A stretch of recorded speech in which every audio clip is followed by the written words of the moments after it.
Hello, and thank you so much for joining us for today's MobileCause webinar, After the Ask, How to Keep Your Donors Once the Crisis Ends. I'm Scott Couchman, the training manager at MobileCause.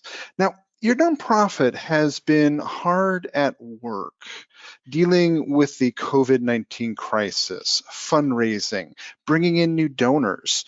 What can you do to onboard those new donors in the right way so that they can become long-term donors? How can you better understand and communicate with supporters to continue building on your success far beyond the crisis at hand? Well, our guest speaker today will share why it's crucial for nonprofits to be thinking long-term during coronavirus, how to build trust, fight donor drop-off, and communicate more powerfully. Then our resident fundraising expert will share ways to put those ideas into action to keep those meaningful connections going. Now, we welcome your participation and want to help you through these challenging times by answering your questions. So please submit them in the question box on your GoToWebinar control panel. We'll answer them during the webinar and also at the end when we have a Q&A with our fundraising experts to answer your important questions. Now, we really hope you enjoy today's webinar. And as a quick reminder, we will be sending out the recording and the slides to all our registrants afterwards. All right, so today's webinar is brought to you by MobileCause. MobileCause understands, there you go, slides not advancing. So MobileCause understands the everyday challenges nonprofits face, constantly confronted with limited resources, yet still expected to expand your impact. Now, you shouldn't have to face these challenges alone. That's why MobileCause offers more than comprehensive fundraising software. We also provide one-on-one strategy from dedicated fundraising specialists and have the industry's best support team ready to provide assistance 24/7. At MobileCause, we're just as committed to your cause as you are, and together we can grow your nonprofit like never before. Now, let me introduce you to our wonderful presenters. Mary Kalan is the founder and principal for Hands-On Fundraising. After more than 30 years in the nonprofit world, Mary still approaches her work hands-on. She's a nonprofit fundraising copywriter, consultant, and blogger.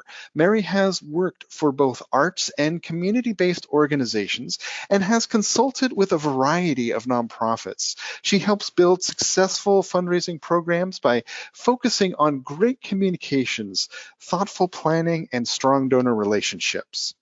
Lindsay Himple is a digital fundraising strategist with MobileCause, where she works one-on-one with nonprofits to maximize their fundraising campaign success.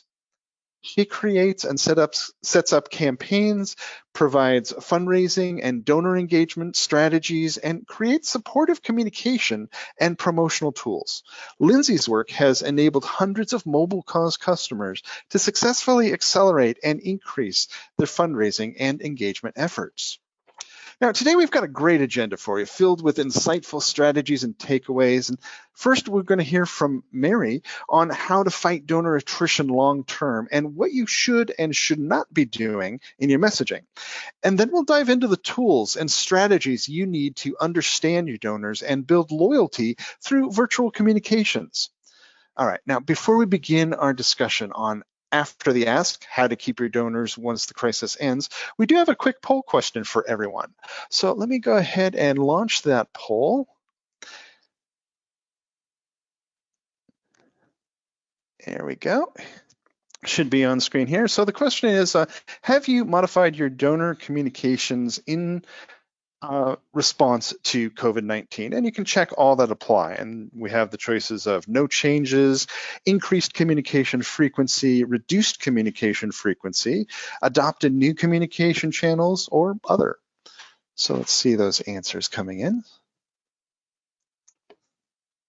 All right, looks like it's slowing down. So we'll go ahead and close the poll here and see what we've got. So let me go ahead and share those results. So yeah, this is pretty much what we've kind of seen here. Not a lot have made no changes. Several, the vast majority have increased communication, and adopted new communication channels. So that's always nice to see. Very few have reduced communication frequency, and we have a smattering of others as well. So really interesting to see that, how it has affected your messaging. And so now, wherever you are with your communications right now, our webinar today is going to have some truly helpful tips and ideas for your nonprofit. So let's dive into it here. All right, and so if you would join me in welcoming Mary to start us off by sharing her expertise with retaining donors long after the coronavirus. So Mary, let me go ahead and give you control, and it's all yours. Thank you. Hello, everyone. It's nice to be with you. Thank you for coming. We're going to talk about something that, you know what? Let's not talk so much about me. Get right to it. I've been in this year. I've got fundraising consistency, really focus on communications and fundraising strategy. Individual donors. That's where my donor love fanatic, not because I'm mushy, I can be, but it works. It's the way to go. So, on to what you really want to hear. Right now, we're all in crisis. It's no secret, we're in the middle of this awful, horrible time none of us have been in before. And if you're fundraising through it right now, especially if you can make the case your organization's missions aligns with donors' worries right now, you are probably raising more money. Those of you who are communicating less, let me please encourage you to start communicating more. The worst thing you can do right now is to go radio silent. Donors, like everyone else, are feeling a little like frustrated. This is a big situation, so big none of us can really put our arms around it. They want to do something to help. So if you have a mission that offers them something to do to help, do them a favor by letting them know how they can do that. If you're fighting uncertainty right now, so are your donors. Everyone is wondering, how long is this going to last? How long will our money last? What does the future look like? Well, this is the current situation. Donor retention is in the tank, still has been for a very long time. It's only overall about 45%. That means more than half of your new donors will be one-time and gone donors. You don't want that. Repeat donors are a little better. That's up to 61 right now, the last numbers we have. But new donors, retention rate is about 20%. So if you go through all that work to bring new donors on board, it's like what's the name of the doors? It's a rotating door. They just come in and they go out and never to be back again. That is a terrible waste of your effort and a waste for your mission. You want them to be there. You can't even consider them one of your donors after a first gift. This is when you really, really have to put the good work and thought into it to make them one of your donors. Although, as Mark Phillips would remind us, they're not really one of your donors. You want to be one of their charities. So what do? All of this is really basic, which is great because it means it's really stuff that you can start doing right now. First thing to do is just stop for a few minutes and think about your donor journey with your organization from a communication point of view and what you want it to be. What do you want to feel?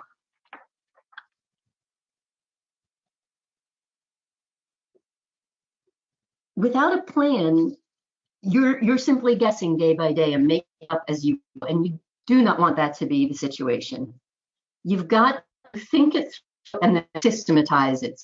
It's not something you have to constantly think about. And this makes your life so much easier too.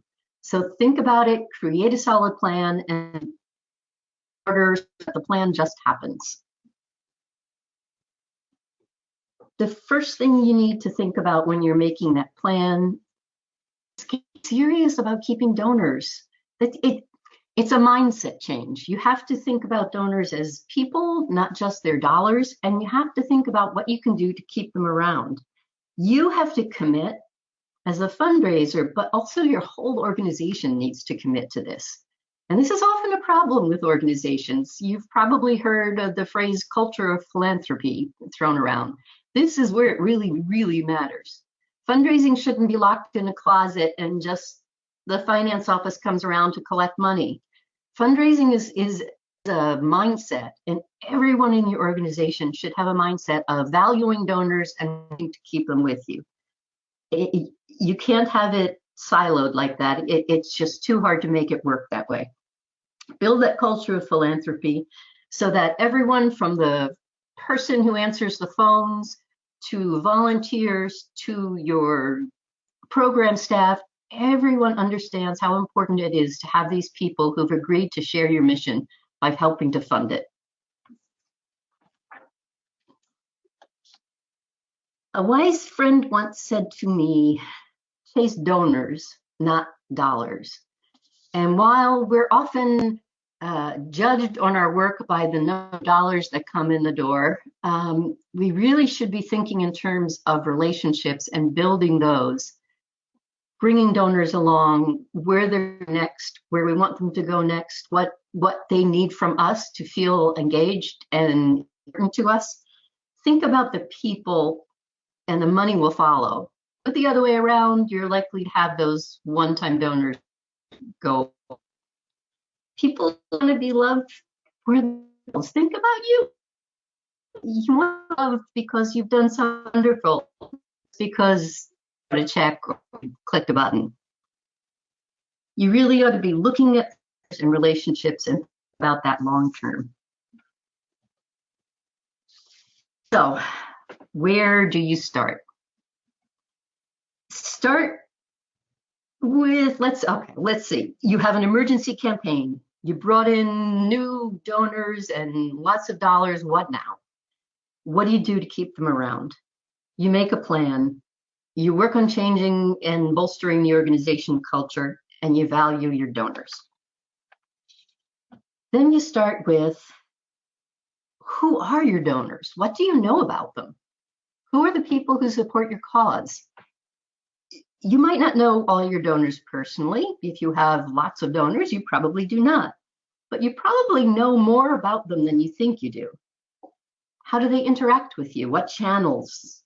How often do they interact with you?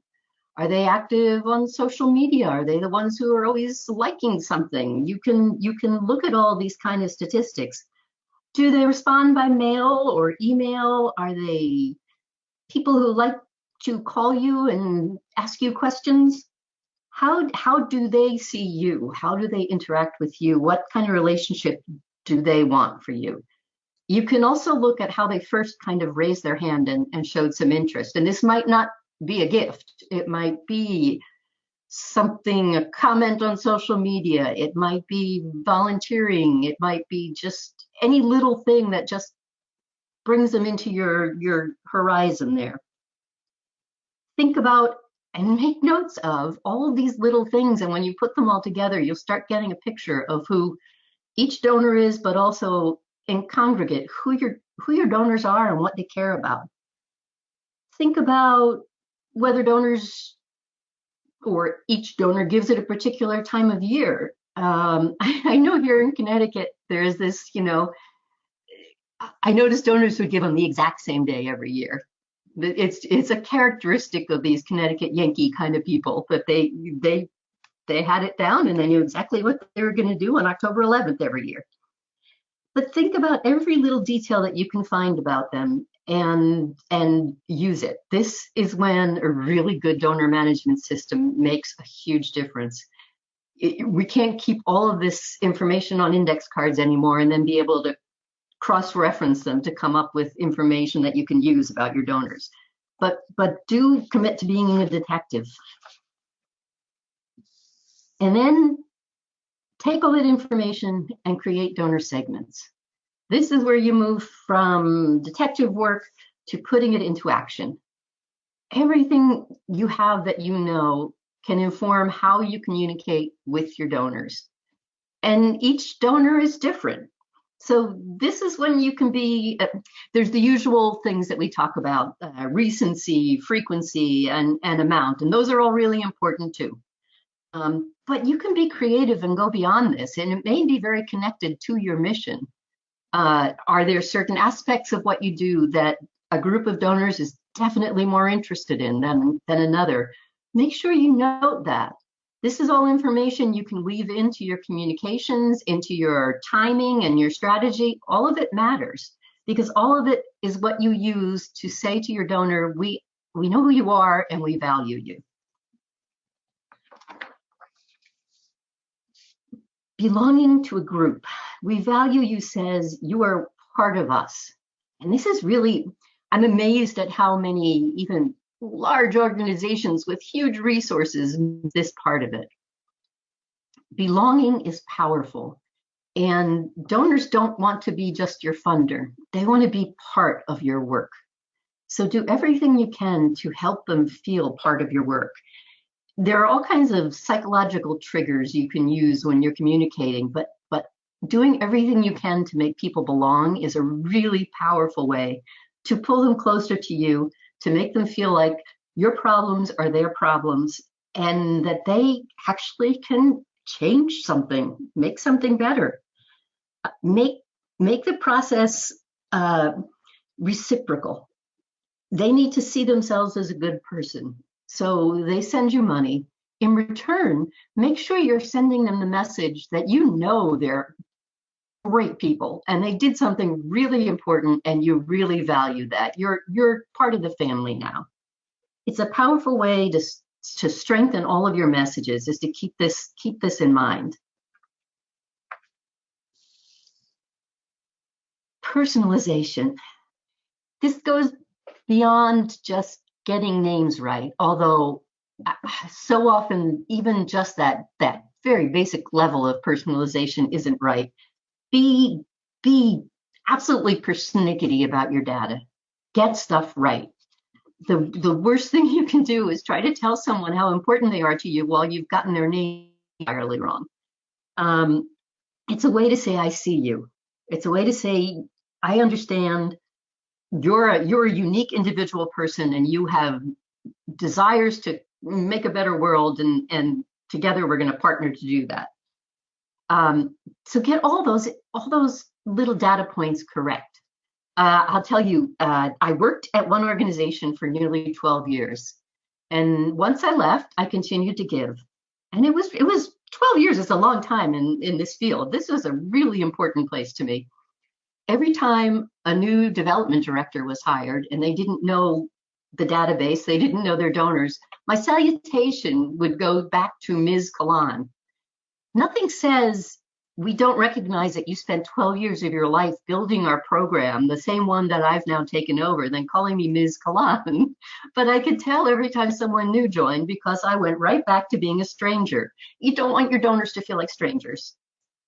So find out how they like to be called and use that. Make the relationship one-on-one and real.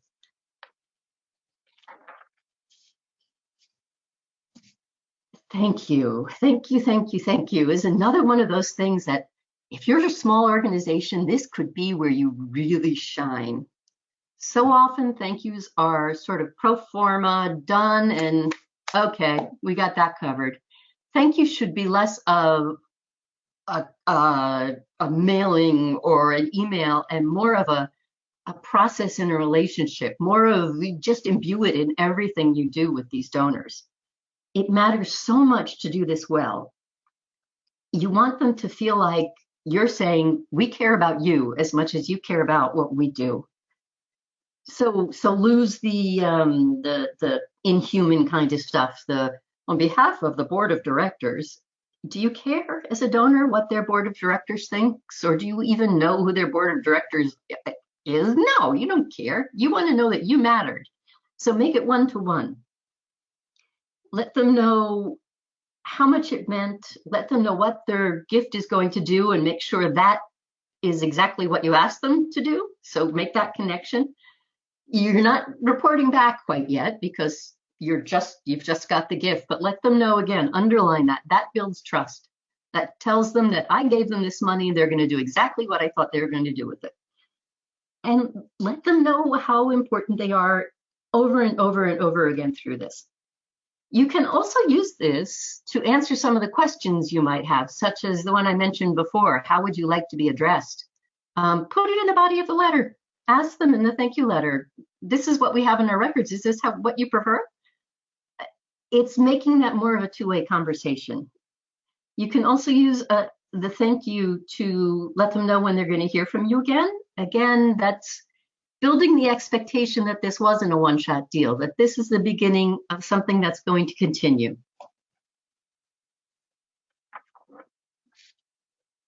So I wanted to, because thank yous are so important, I wanted to show you a couple of examples. And I'm not trying to make anybody look bad or feel bad. This is actually quite an old letter, but it's just an idea of what can easily go wrong if you're not paying attention to the details. So you can see the letter has an address block that has my name and my husband's. But then the letter is addressed to just my husband. And then they're telling me this is what they're going to do to it. I love the capitalization here too. Where it's needed most. That's not a thing. It's probably not what they asked us to do. And then they go right to a copy of your tax receipt. Really? And then they go on to talk about how awesome they are. This is exactly what you should not do with a thank you letter. And I apologize if we have any American Red Cross people on. I hope that since this ancient letter that you've kind of warmed things up, because you're an awesome organization. But think about this when you're writing your thank yous. Make it personal, make it warm. You cannot be too emotional. And here's an example of brilliant use of emotion. This is an organization in Ireland. And just look at how one-to-one that is. They start with you. They tell me my donation was kind and that it got here safe and sound. So they're assuming that I was concerned enough about what they asked me to help fix that I wanted to make sure my check was there. Thank you for your help. Then they take me right to the issue. This is an organization that deals with homeless folks in Dublin, and many of them are also dealing with mental health issues and addiction. So they take me right back to the place where the issue is really happening. And they make me feel the same things I felt when I decided to give. And then they make me feel like a hero. They're just, I wish I could bring you right here to see what happens when they come through our doors, what happens because you did something wonderful. And this is another great idea you can steal. Obviously, I'm not going to be getting to Dublin anytime soon, unfortunately, but they invite the donor to come for a tour, or please just get in touch and we'll be happy to give you your own tour. You matter to us. You matter, and it's warm and welcoming and almost makes you cry, and that's what you're going for. So satisfaction matters. That's another kind of psychological trigger. You want the donor to feel they did something good, and you want them to feel great about having done it, because you want to feed that feeling. You want to keep stoking that fire so they feel so good about having done something good like give that they want to do it again. So there's a basic process for this. Tell them and show them and help them. So you thank them, then you tell them what they did in the thank you letter. Here's what's going to happen because you gave. Then you report back to them about what happened. All the way through this, you're thanking them. And all of it, you're trying to help them feel what they did. Don't go for intellect. We never make decisions based on our intellectual brain. We always make decisions based on emotion. We'll then rationalize it right immediately after, but nobody, even the spockiest of people, makes decisions only on logic. The next thing after a great, wonderful, warm thank you is letting them know what their gift did. Again, this is that cycle of trust that you must build if you want these donors to come back. The best way to do this, in my opinion, is a donor newsletter, and I'm talking about a print donor newsletter. I understand right now that's might be hard and out of reach. But put it in your head, put it in your plans, because nothing is as good as something in hand that people can look at.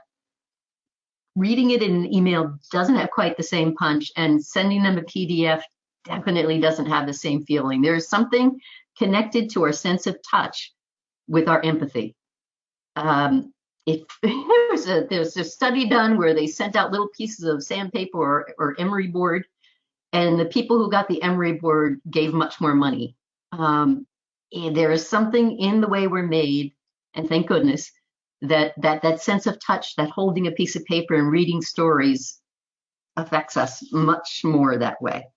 Print newsletters are just fundraising magic, because you can thank people again, you can report back to them on what their gift is making possible, and you can ask them again. And you ask them in a way that they don't even realize they're being asked, and they send more money.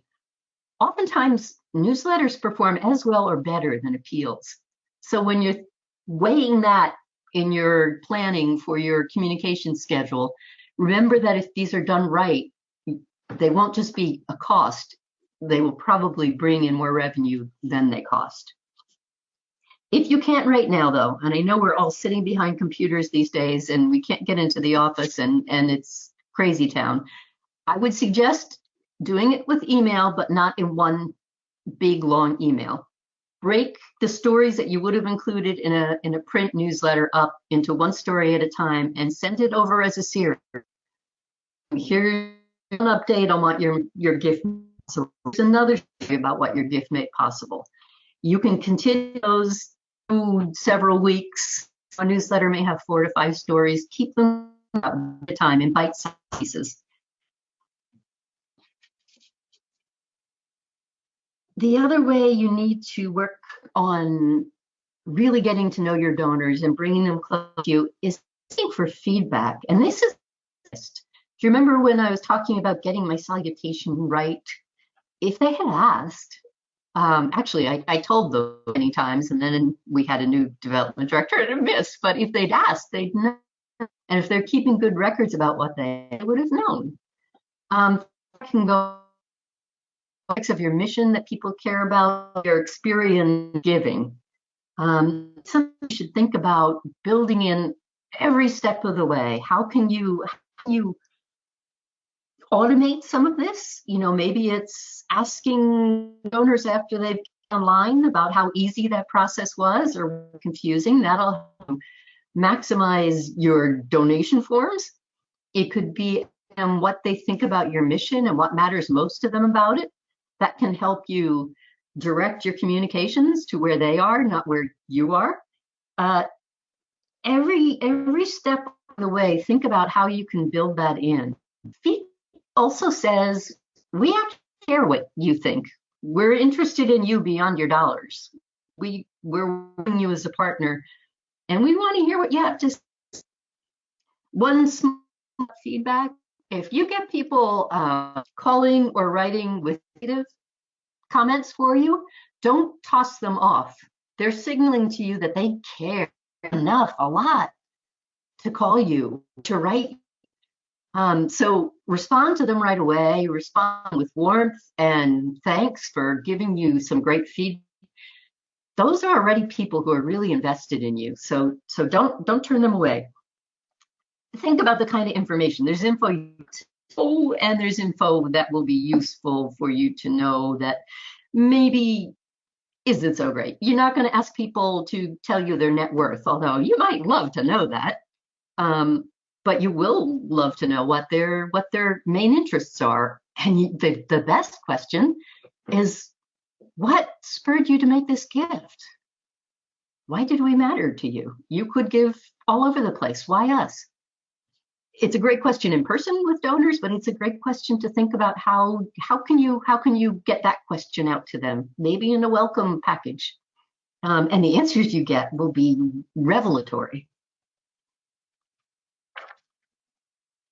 First-time donors, I just said something about a welcome pack, and let's just spend a moment with that. So if you've gotten brand new donors, you want to thank them, but then the next step you can do is officially welcome them tell them they're wanted, and you notice they're new, and your arms are wide open.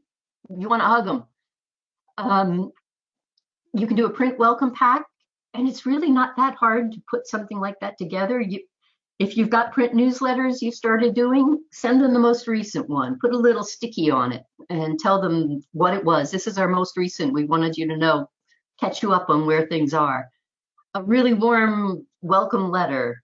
If you have little things like stickers or things like that, you can insert them as well. Be creative. Think about your mission and what ties to it. Send a little something. Reciprocation is another one of those really important emotional triggers. So if you send them something little, they're going to feel more connected, indebted in a weird way to you. So it's wonderful. This can be really fun to think about how you'd like to welcome people, but make sure you put something together. Again, now we may be doing it via email, but you can still make it warm. You can still make it welcoming. You could have someone from one of your programs be the voice in one of the newsletters and bring your donor right to the part where mission is happening. Think about how you can bring them closer by showing them what you do and making sure they feel really welcome. And then this is the one that may surprise you, but especially with new donors, you need to ask them again, and soon. You may be on the outside, have 2 months, and if you haven't asked them again, you're forgotten. You can start this in a welcome email series by asking them to do something that's kind of non-financial. Answer a quick survey, share something with their friends, but you really should ask for a second gift within that 2-month frame. And it feels a little pushy maybe, but it's not. It's just a matter of attention. And you don't have to get grabby. But if someone gave you a gift, you could use that ask to tell them about your monthly giving program. You could just ask them to give to a different program that you do and let them know about that. But don't put it aside and say, I'll wait till next year to ask them again, because by next year you will be long forgotten. So work against your instinct and go ahead and ask them to help, because they like helping. Donors feel good when they give. Giving makes us all feel great. So let them feel great. And that is my advice for you. So if you have questions, I think Christy is busy monitoring those, but thank you very much for spending a little time with me. And I think we will be handing over to Scott again, and be in touch if you have questions. All right, thank you, Mary, for all your insight into why nonprofits need to be thinking long term and building that loyalty through personalization. All right, so let me switch gears here. Let me give this over to Lindsay. So now let's hear from our fundraising expert, Lindsay Himple, on how to create meaningful connections. Lindsay? Great. Thanks, Scott. And hello, everyone. Thanks again for joining with us. Mary shared some great ideas with us all. And today I just want to share a few more ideas on how to create those meaningful connections with your donors so that you can continue a relationship long term. And one of the first things I want to talk about is understanding your donors. And Mary touched upon this too, but you really want to think about who makes up your donor base, what interests them most. Understanding your donors is so important as you move forward into communicating with them. So really take the time to understand who make up your donor base. And a great way to begin understanding them is to survey them. So you can create a simple survey to reach out to them to ask a few questions. Some great things to ask are, how do they want to be communicated with? Do they like receiving text messages, emails, direct mail, hearing on a specific social media platform? So really find out what works best for them. Another great question is how they're connected to your nonprofit. So perhaps how they heard about you, or as Mary mentioned earlier, why they support you. What was the reason and the motivation for them giving? Another example or question you can ask, the desire to get involved beyond giving. So while they may have just made a gift, are they interested in becoming a volunteer fundraiser? Are they interested in sharing on social media? So what ways can they become involved, or would they be interested in becoming involved beyond a financial donation? And then as a pro tip, you can send out these surveys via an email or a text message. So if you have a online survey like the example you see on the left, you can send this out so donors can respond quickly and easily from their computer or their phone. Now, another way to begin understanding your donors is to look at the data from your campaign. What can that data tell you? So use this data to understand your donors' behavior and keep them engaged. For example, as you're analyzing the data of your campaign, you may look at the open rates of your emails, or perhaps you're analyzing the engagement rates of your social media posts. How many likes and shares did you have? Which posts were the most well received? And just as you would for email and social, you can also analyze the engagement rate for your text messages. So by checking the text, you can see which of the text may have had the highest click-through rate or conversion rate. Excuse me. And you'll really want to use the results from all of your successful outreach points to learn what your donors liked and what's most effective and what they're responding to most. Now, a great way to connect with your donors is to target your messages by breaking up your donor list into different segments. And by breaking them up into segments, it'll really help tailor your message and your communications. And you can approach your donor communication in a really personal way so that it helps to create a better connection between you and your donors. So some examples of how you can divide up your donors include their giving history. So that could be new donors, recurring donors, long-term supporters, peer-to-peer, or even their levels of giving. Other ways you can segment could be volunteer involvement. So who has been interested or expressed interest in volunteering with your organization. That could be event attendees, age, demographics. And maybe it's even their communication preference, and this could be something that you've collected previously in a survey. So really consider the ways that you can break up your donor database to create a more personalized messaging as you begin following up with them after their donation. You can take this a step further by creating different donation pages based on certain giving levels. And this helps to show your donors that you're really paying attention to them. So you wouldn't want to suggest a $50 gift to someone who regularly gives more than $500 or vice versa. So you could break your donors into groups. Let's say that may consist of small donors, medium donors, and large gift donors. And you can create a donation form tailored to their giving history. So you'll see the example on the left here. Otis has the organization has 3 different donation forms. And what they really did was broke up the donation forms into those groups that I mentioned, small, medium, and large gift donors. So they can tailor the suggested amount to that group in particular. And each form would have that suggested amount that matches the comfort level of the donor.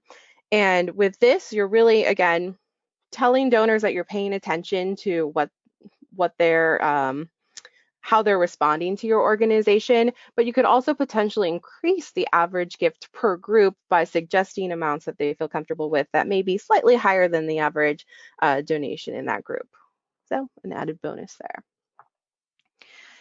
there. Now, because of the current times, many organizations have opted into running virtual events. And one idea is to create a targeted virtual event. So this could be where you set up an event page with all of your details. And while your event may still remain free, you can require tickets or registration for attendees. And by collecting registration or tickets, you can control who watches the event and know who watches the event and capture the information of those who are most interested in the event. And this would really help you to create segmented communications to them in the days leading up with event reminders, changes to the event, highlights, teaser videos, etc. So it really helps you to zone in on the individuals who are most interested and going to be tuning into that. Now, in addition to pre-event communications, you can collect guest information to help with post-event communications. With this, you can use it to tailor communications for those who did register and did join the event. And perhaps you may segment it even further for those who never registered and donated, never registered or didn't donate. And you can share with them the event recording so they have the option to tune in and still participate. Another great idea for targeting communications ahead of your virtual event is to add a field to the registration form for questions for any guests, special guests that you may have or host. And this will help you understand what your audience wants to know and what they're interested in. And you can address these in the actual program, whether that's a pre-recorded video or a live stream. And you could also potentially address these in your pre and post-event communications. One last tip ahead of your virtual event: while you may have free registration for a virtual event, you can still give the ability for donors to give. On the example you see here on the left, this organization had free registration, and all guests that registered would receive a complimentary gift card so they could pick up dinner the night of the event. And while the registration was free, they left the option to give. And ahead of the event, many donors did actually complete with a donation. They ended up raising a few $1,000s from the registration form alone. So just another bonus tip there.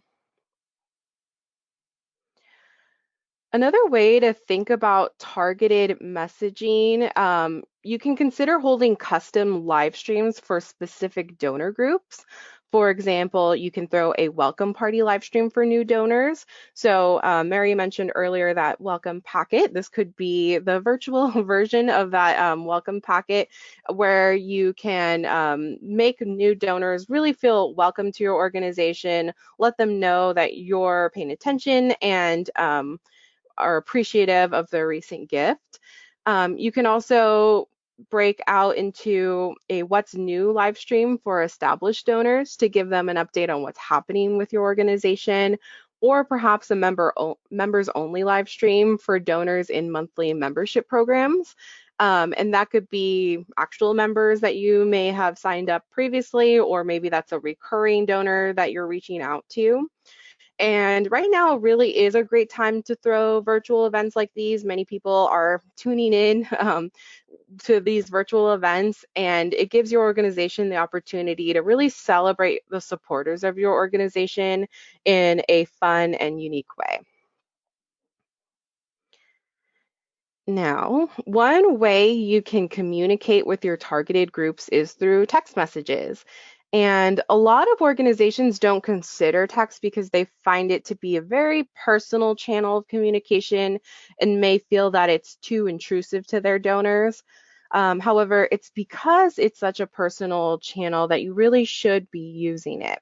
It's just about being mindful about the text messages that you're sending, and that you're sending them in a correct way and in a strategic way.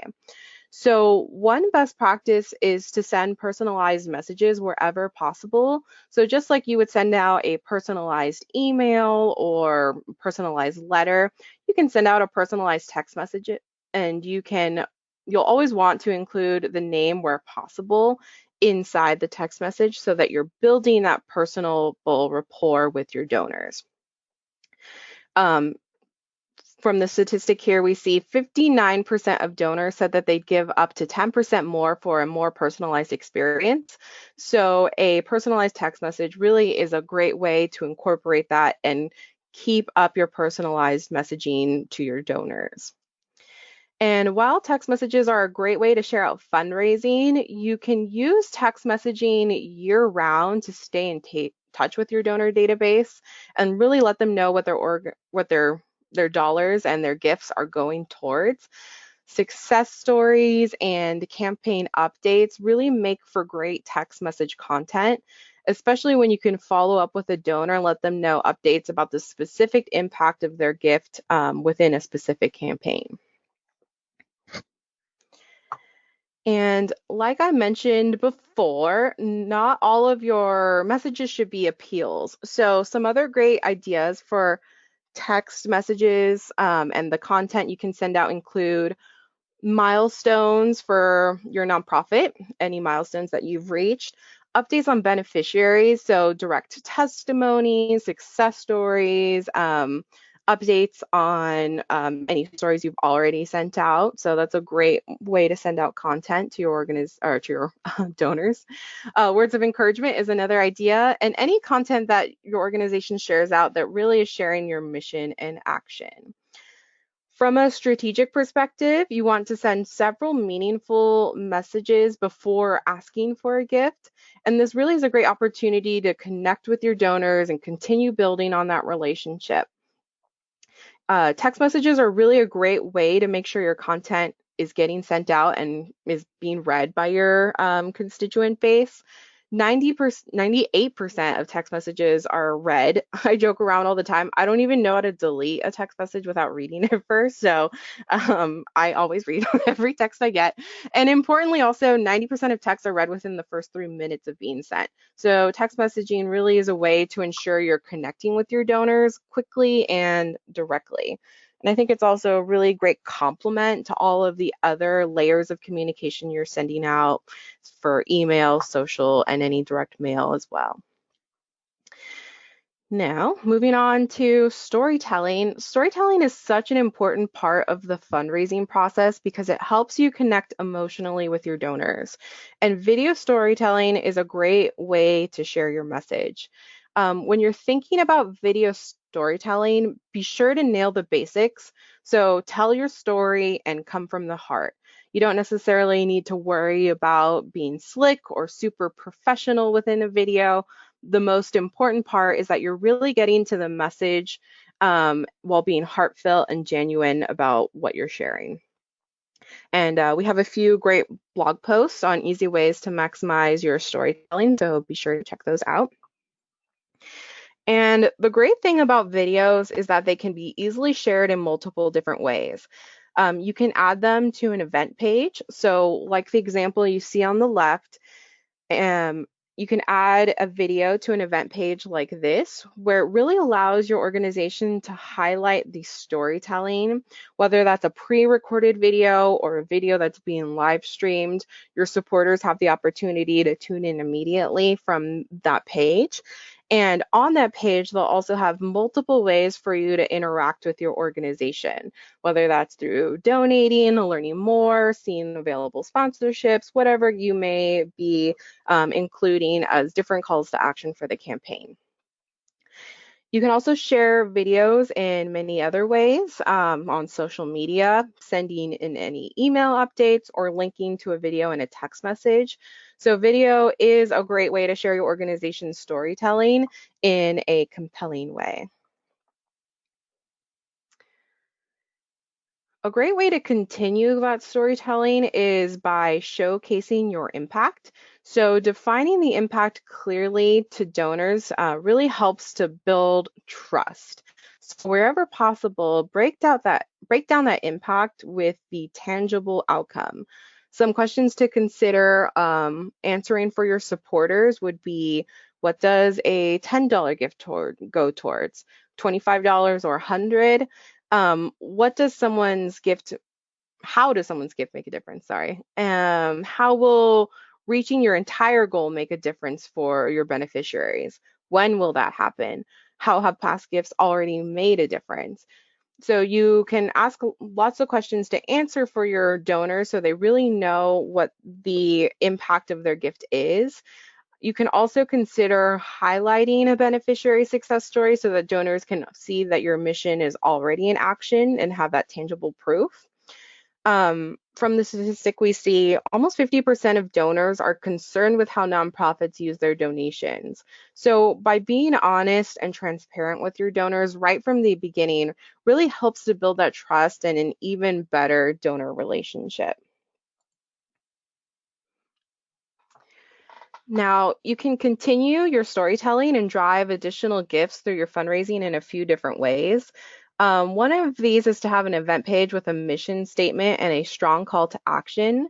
That way, if someone is visiting the page to learn more, they can easily learn more about your organization and have the opportunity to participate. You can include a unique branded keyword and short code, like you see in the example on the left. So that could be on the event page. You can also share your keyword through your other channels, whether that's in an email or on a nice graphic on a social media post. And you can also celebrate your success and your donors by using a donor wall, like the one you see in the example here. And a donor wall makes your supporters feel a part of your success by recognizing them and appreciating them publicly. Another way to recognize your supporters would be through social media. So with their permission, you can do a shout out on social media post, thanking donors for participating. And if they've given their permission, you can tag them in the post to make them feel included with your organization and show them just how appreciative you are. Now, what happens after your donation was received is really only the next chapter in your story. And what happens next is so important. So you'll want to send timely acknowledgments to those who give to let them know that their gift was received and appreciated. And it's important to follow up with donors quickly via email and text message. And make sure that that message is immediately sharing your gratitude. So we saw that example that Mary had showed us of the letter earlier that was a little bit more technical tax receipt language. But really you want to utilize your immediate communications after someone gives to begin that emotional storytelling and building that connection. So wherever possible, if you have a confirmation page, you can begin sharing out your story and gratitude there. We see a cute picture of a dog over here on the example, and this is the screen that someone would see right after someone gives. So starting that process early and then bringing that into any automated branded tax receipts that you may have, while you still may need to include that technical tax language, you can really go above and beyond and begin using that letter to really explain your gratitudes for your donors. We see that 93% of donors would give again after a prompt and a personal thank you, followed up later with a meaningful report of their gift and their work. And I think this statistic is just so important because the ask portion of your campaign is ended, but it's still so important for you to reach out to your donors, to share the successes of your campaign, your organization, and really clearly explain to them their role in that success. So they've brought in, they've given, they've been part of that success, celebrate them, and let them know so that you can really continue that relationship moving forward into a long-term relationship. And with that, I'm going to pass things back over to Scott. All right, thank you, Lindsay, and thank you, Mary, for sharing your valuable expertise with us today. We hope everyone here is inspired to start trying these strategies in their own communications now and in the future. Now, before we jump into our Q&A, I just want to ask a quick question here. So let me go ahead and launch this poll real quick. Are you interested in learning more? So let's go ahead and launch that.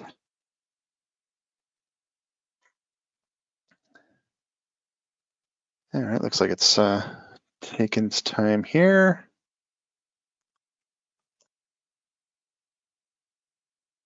All right, should be starting to come in. All right, so let's see these.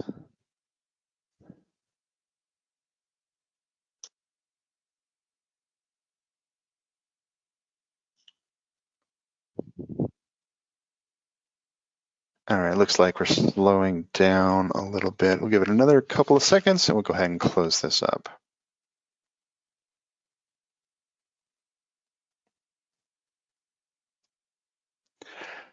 Okay, so let's jump into our Q&A. So it's time answer some of the questions that you've asked us about communications, about donor retention, and the challenges that you're facing amid COVID-19 pandemic. So again, feel free to submit any other questions you have as we go along. So with that, our first question is for Mary from Bethany. For monthly donors, do we send a thank you letter every month? That's a really good question, Bethany. My first answer is ask them what they prefer. Chances are they'd rather get an initial thank you and then a year-end summary, so they just have that information for their records. But just because you sent a thank you letter doesn't mean you need to be done thanking them all the time. So you can find all kinds of other ways to let them know that you know they're a monthly donor and they matter. Send little notes, send a quick email. The idea is just to keep in touch. Does that help? Yeah, that worked for me. Okay, so next question here is for Lindsay from Terry. What are some creative ways to engage donors to your organization, even if shelter-in-place guidelines are still the case and we're not able to gather in person? People are already dealing with Zoom virtual fatigue. So what ideas might you have? Gotcha. Great question. Yes, I know a lot of organizations have opted in for virtual events, but there may be some fatigue surrounding sitting down for kind of that typical gala-esque program. So you can break out your campaigns in different ways. So a couple ideas. One would be to consider some type of peer-to-peer campaign. So I have one organization that I'm working with that normally does a fancy footwear contest at their live gala, but instead they've broken that out to an online peer-to-peer fundraising contest where they're encouraging individuals to still show their fancy footwear, whether that's bear claw slippers or some kind of fancy pajama pants. And they're encouraging them to share out the campaign online and get people to donate to vote for them. So you can consider some type of peer-to-peer effort to get your audience involved beyond that typical program. Another idea is to keep campaigns open for a certain amount of time. So I have another organization who is launching a video that is in replacement of a live in-person event. But what they're doing is keeping the campaign open for longer. So people have the opportunity to buy raffle tickets after the video premieres. They can participate in, I believe it was a coloring contest. So there's lots of different ways for them to engage online. And then they're wrapping up with a video after a week with announcing all of the winners of the contest and the raffle items. So you can consider day-long, week-long campaigns to engage people online virtually. That doesn't necessarily need to be that 1 hour-long virtual event program. Okay, great. Okay, so Mary, I'm going to group these two questions together here. They're along the same lines. So first off, Rebecca asks, what would you suggest for the content in a donor newsletter? And then Karen asks, how often should we send a donor newsletter? Let's take the second question first. My suggestion and the cadence that's been sort of tested and successful is thinking about 4 appeals and 4 newsletters throughout the year. Might not be possible. If you can at the very least, get 2 newsletters in, that would be a good thing. As to the content,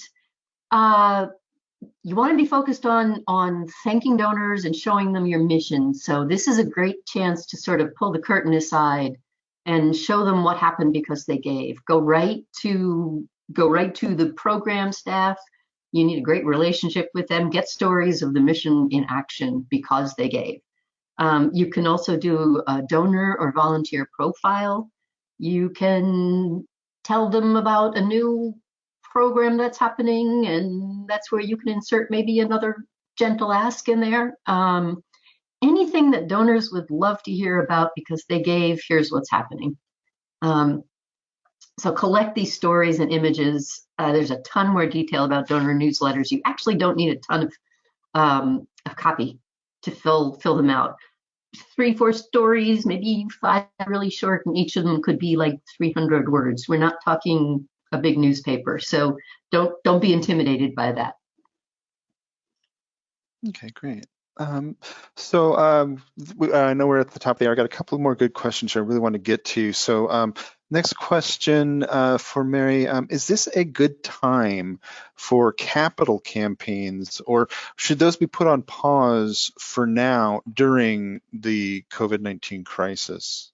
Really great question, and it's a really hard answer because it so much depends on your organization. Is your mission something that's critically important right now? You know, are you a health organization or a hunger fighting organization, something that is on people's minds immediately? And does the capital campaign's goal fill those needs? You know, is probably right now a new building because it would be nice is not going to resonate as much as we need to raise X amount of money so we can feed more people. So you really have to look at your own particular mission and think about, is this the most important thing at the moment? And if it's not, you might want to focus more on donor cultivation right now so they're even more ready when it feels more of a time to ask them to, you know, fund your new building or something like that. Okay, great. So I want to squeeze one more question in here for Lindsay from Jennifer. How often would you send text messages to not be overwhelming? And what's the best way to get them to opt into receiving text messages? Great question. So you really want to approach text messaging strategically, and the frequency plays a really big part of that when you are initially starting out. So we don't want to send out messages too frequently and kind of overpower the people receiving your messages because they may unsubscribe. So thinking very generally about a cadence, that could be about one text message per month that you are starting out with. And then there's more important things like an event coming up, a campaign, or volunteer opportunity, you can increase the frequency depending on those type of important events. What's really important is the content of your message. You want to make sure that you are sending out content and information that your donor base values and that they find interesting, and they'll be much more receptive to those types of messages that they're receiving. And we touched upon it a little bit earlier too. It's very important to send out several messages before you even introduce a donation ask. We find that if you send out a donation ask right off the bat, that just leads to high unsubscribe rates. So really being strategic in the content and the frequency that you're messaging out. And for the second part of that question, how getting people to opt in, you can create a subscription keyword so that people can text in, almost similar to how you see here on the screen, text MC demo to 51555. You can have your own subscription keyword that allows people to opt in for your messaging. So you can say, text our organization's name to 51555 to opt in for messaging. And you can also create a form to begin collecting phone numbers from your constituent base. And allowing them to opt in. Those who are opting in themselves will be a little bit more receptive to receiving those texts, and you'll get a more qualified group of people who like receiving text messages. But if you also have a phone number list of people that you've been connected with in the past, you can upload and scrub phone numbers through MobileCause to see how many mobile phone numbers you have.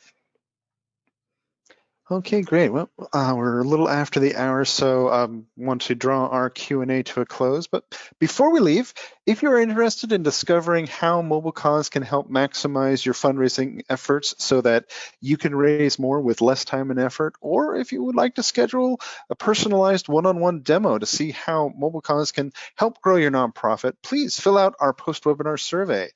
So with that, thank you again for attending today, and best of luck with all of your efforts. We really look forward to seeing you again at next month's live webinar. So stay safe, stay healthy, and have a wonderful day, everyone.